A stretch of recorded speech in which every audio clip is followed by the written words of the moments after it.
expenses of course, ano pa yung mga gastusin, dapat po yan nakakatuloy.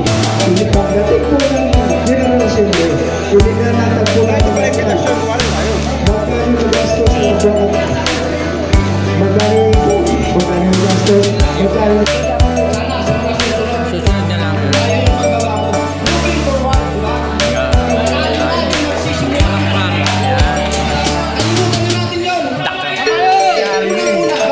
Hindi nga nila kaya ipaliwanag yung maayos eh. Di ba? Kakalungkatin natin, magkakaroon lang tayo ng mahabang ano pa rin. Bukas na. Kaya sabi ko nga po, bilang Pangulo ng Quezon City nito, nangyari po sa amin yan. Sana, pagkatapos ng election, 2 weeks or 3 weeks man yan, may tuwanan. Para sa gano'n, kanina ako sa mga bago na kaupo, na mayroon nakikita ng pera. Nakalimutan na natin yung nakaraan. Magbago na tayo. Sumunod tayo ngayon sa bagong pamunuan. Bago tayo mag-react, bago tayo mag-react. Very good.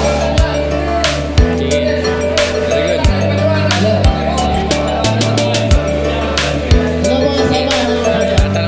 ano po yung muna focus? Nagpinirasin po tayo ng 1 and 2.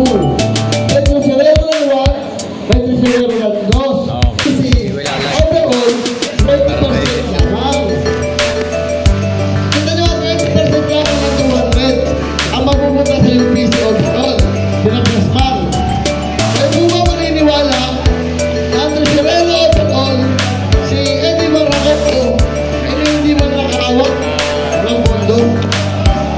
Ang paliwanag po ni Pres, ni Pres Bibet, ang ng Distrito 2. Ang naging problema po ito, isang organisasyon, tatlong tesorero, tatlong presidente. Ito yung punong-unang mali eh. Kaya punta mga pera, mamulat na, dalawang inutusan, makakalit na, 3, 4, 5, napupunta lang po sa allowance. At sa Prosperito, may magandang paliwanag kung bakit hindi sila nagbigay sa overall UPC. Ang Distrito 2 po na sinasabi natin kasama ang Pempa Toda, sa buong panunungkulan po ng UPC overall, wala pong turnover ang Federation Distrito 2 na 20%. Ipapaliwanag po na ating Presbytero, yung tungkol po doon.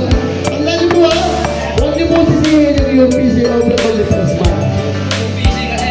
Ang sinagigit mo yung UPC, kaya gusto ko ng benta, piniliwanag po ito. Wala po 20% ang limit ang UPC Distrito 2 sa pamunuan ng UPC overall. At nung nalaman po ng UPC District 1 na sila lamang